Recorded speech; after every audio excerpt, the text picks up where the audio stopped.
Emergency flat tire repair has gotten easier with the Smart Spair Plus kit from Slime. In just 2 simple steps and about 12 minutes, you can fully repair your flat tire.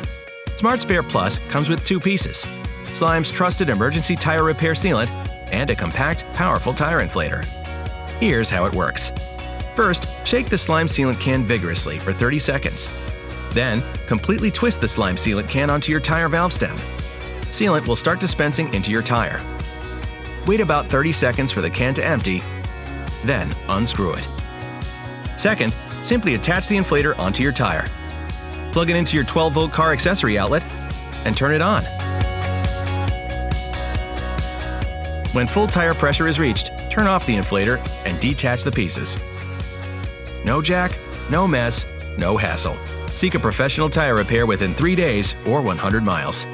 Smart Spair Plus comes in 2 sizes: a kit for standard cars and trailers, or one for larger trucks and SUVs.